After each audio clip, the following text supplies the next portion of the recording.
Well, it's the end of the year, so it's time to check out the most popular episodes of McBlog, and I'm going to do it in two episodes. So today we're going to look at the top 5 as viewed on YouTube, and these were viewed around 300,000 times across these top 5, so quite a big viewership.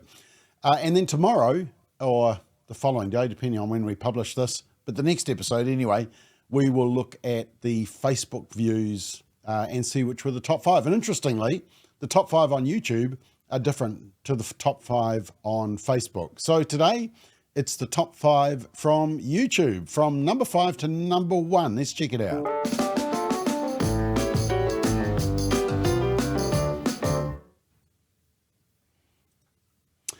All right, let's do number 5 firstly. And number 5 was viewed by almost 40,000 people on YouTube, and it was about the New Zealand Herald. The agenda of the once great New Zealand Herald is becoming very clear. And for those who weren't sure, this particular thing that we showed on McBlog removed any doubt. It was a specifically child-focused section on the newspaper website, and they featured a 7-year-old child in stilettos, and they were pushing catwalking, cross-dressing, and even some twerking. You know, who needs drag queens and libraries to indoctrinate our children when we have the New Zealand Herald? Let me show you 2 short clips from this video that was featured in the kids section on the New Zealand Herald website. Star who loves to ride his quad bike in high heels. Young superstar Finny Gray has been performing in front of the camera since he was a baby. He started TV shows, commercials, movies, theatre productions, music videos, and he's only 7 years old. What's it like being a 7-year-old superstar performer? I get lots of opportunities, like I get to make my Instagram. I became an actor. What was your first ever dance you went to try out? Probably this one near my swimming.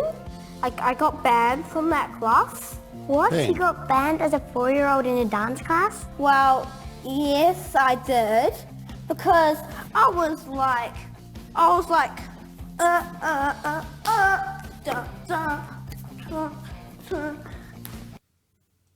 Oh yeah, that's totally normal. Let's also check out one of the other clips as well. I think it's time for a dancing catwalk. Let's do it.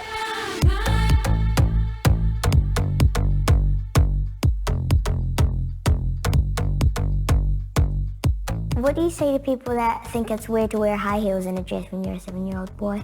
I just say, maybe for you it's weird, but for me, I just love style and creativity. I don't have time for the friends. I'm too busy trying to do what I can. I'm a savage that's in beast mode. No, that's totally normal. I was wondering, how many dresses do you have in your closet? I would probably say about 80 pieces of clothes. Wow, that's amazing. And maybe 10 of my special outfits. This is my fashion wardrobe. So I have my Adidas 3-stripe old school outfit, and then I have my leopard pants and that. How do people react when they see you in these amazing outfits?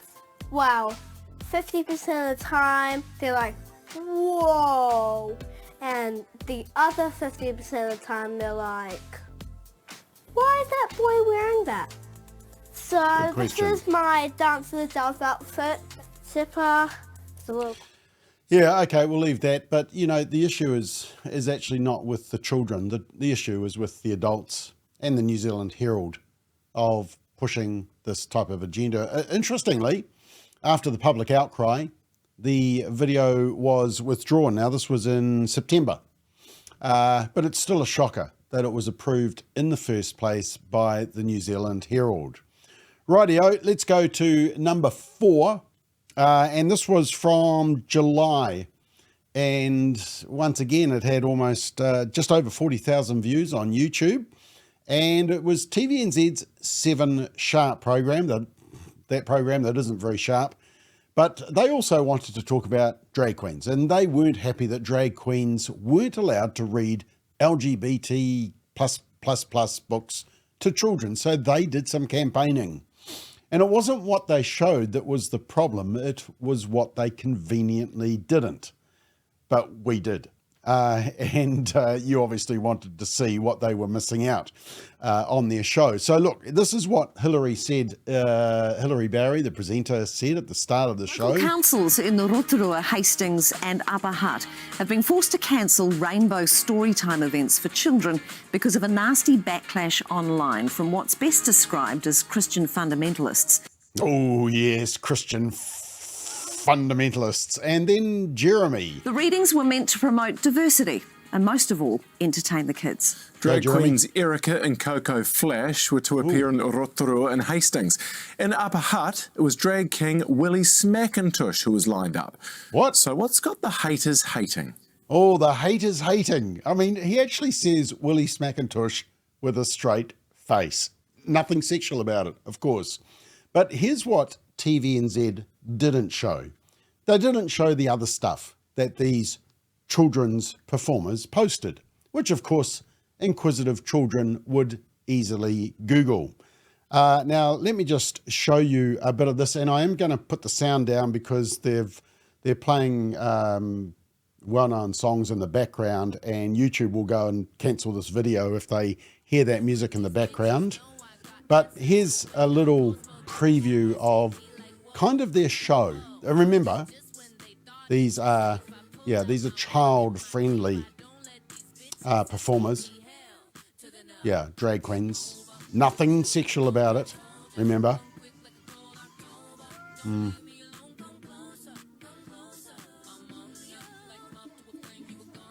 Yep, all just fun. Yeah, so that's on their TikTok account, and then another little compilation as well. Yeah. Nothing sexual about it, remember? Actually, I think I can put the sound up once we get past this little clip.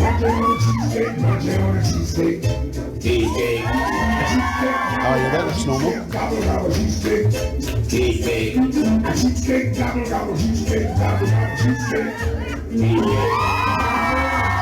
Oh, that's perfectly normal for kids.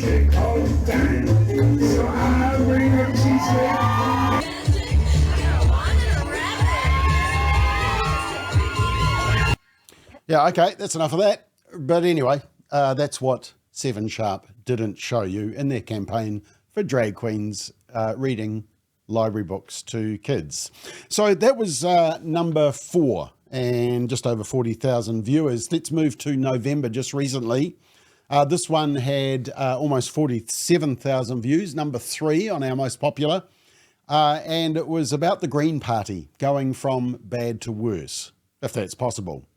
And if you thought standards of dress were declining in Parliament, which they are, then you've got to just wait until you see and hear the newest member of Parliament. It had to be a Green MP by the name of Benjamin Doyle. Let me just show you 3 little clips from his maiden speech. You're allowed to call it maiden? I mean, that sounds sort of gender specific, doesn't it? Anyway, let's have a look at these clips. Firstly, he starts with a bit of wokeness. Ko they, them, oku tūkapi. Ko Benjamin Doyle, tōku nei ingoa. Yesterday was International Trans Day of Remembrance. A day to celebrate the gift that is our trans whānau. Let it be known in this house that trans lives are taonga, that ira whiti rights are a te tiriti issue. It is a day to reflect on the tireless work of our trans leaders and elders. The icons who have fought, who have organised, who have existed in the face of enormous vitriolic hate. Ah, yes, all that vitriolic hate at the Posey Parker rally. Oh, hang on, that was coming from their side. All right, never mind. Now, let's move on to the next little clip. And there's, oh, by the way, you'll note the Green Party are there, all in their Hamas support gear. He then moves on and, boy, it's all about intersectionality and victimhood. I am proud to be takatapui, queer, non-binary, which means that my gender is expansive and fluid, not muzzled by the strict confines of a suffocating binary. Binary. If my pronouns confuse you, here's a tip, just use my name. And if the way I dress causes you concern, I say to you, be more concerned by the contents of my mind than that of my wardrobe. Oh, yes. We are concerned. And he finally finished with some mindfulness. That like the river, we must flow and adapt. That like the birds, we must rise, we must sing. That like the forest, we must breathe. Take some breath. Woo! Yep, so that's the new Green MP. They just get better and better. So anyway, that episode was number 3, the third most popular from November, more than almost 47,000 views on YouTube alone. Right, let's get to number 2, second most watched McBlog episode on YouTube this year. This was watched by almost 70,000 viewers just on YouTube alone. And it was about the US election this was in November, straight after the election result. And I made the comment that the election result wasn't a good week for the news media because Trump won. The media were defeated.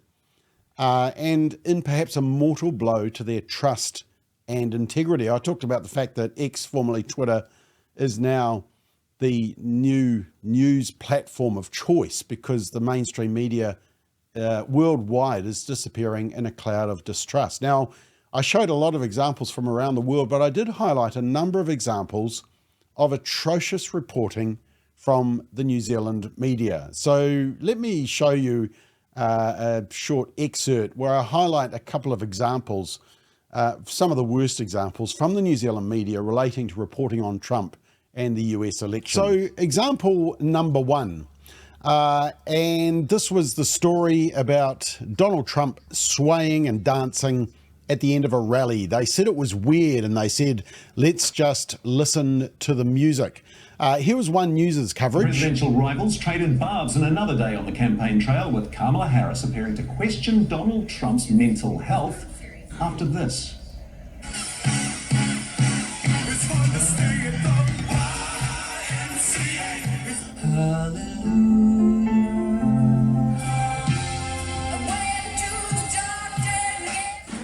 The Republican candidate ending a rally by grooving on stage for more than 30 minutes to songs like YMCA and Nothing Compares to You. Yes, but what actually happened? Well, Trump showed some humanity by halting a political rally so that sick people could be tended to. It happened twice. And then he decided, let's turn it into a fun event of music, and he signed Trump caps. But the media mockers pounced on it and totally tried to fool you. Example number 2, One News reporter Jack Tame grossly misrepresented Donald Trump's comments about protecting women from illegal immigrants. The speech coverage is stopped mid-sentence, and Jack says Trump was referring to abortion. They said, sir, I just think it's inappropriate for you to say.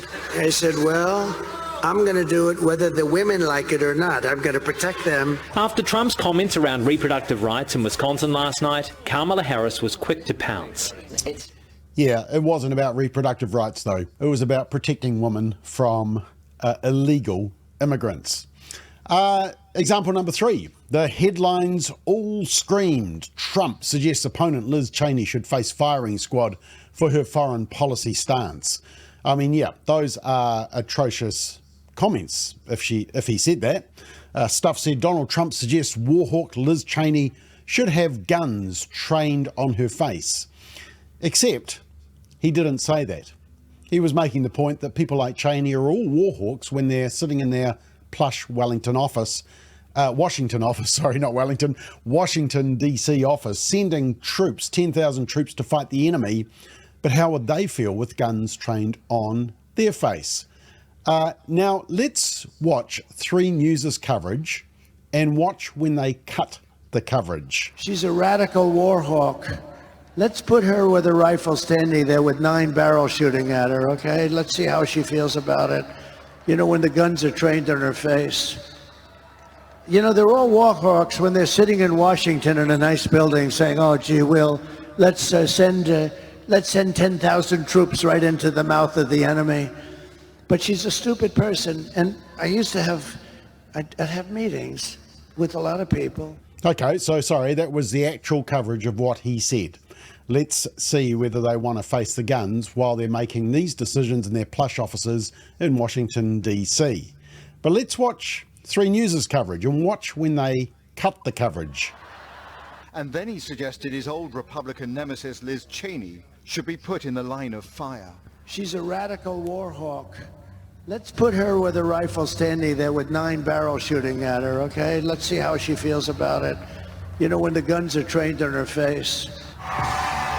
In recent weeks... Yeah, that was handy. So no context about what he's saying. Now, on that same night, TVNZ also butchered a piece on the abortion debate. Reporter Logan Church was keen to push the abortion narrative in the state of Georgia, which was supposed to be a real marginal seat. It wasn't. But failed to tell you that the woman who died in Georgia died from legal abortion pills, a medical abortion, and the complications arising. But the pro-abortion narrative was front and centre in our New Zealand media, wasn't it? Example number 4, TVNZ's Q&A. There was a feature on the US election and an interview entitled US Faces Chaos if Trump Wins Second Term. Now, here's the intro from Q&A. Republican staffer for George W. Bush and staff writer at The Atlantic magazine, David Frum is a celebrated observer and analyst of national politics and global affairs. We sat down in his office and I asked him to assess the state of the race. Yeah, the only problem is that what they didn't tell you, apart from a minor comment well into the interview, was that he's always opposed Trump.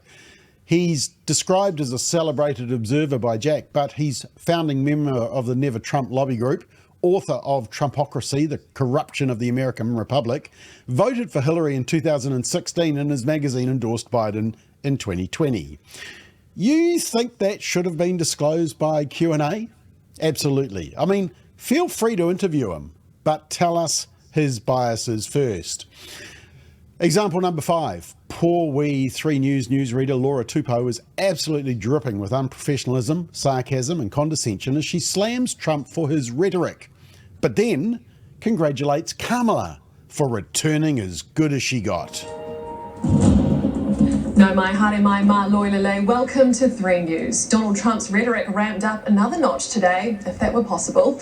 He described his Democratic opponent, Kamala Harris, as a weak and foolish woman and said voters should not put her in the White House because she will, and I will quote, get overwhelmed, melt down, and millions of people will die, perhaps.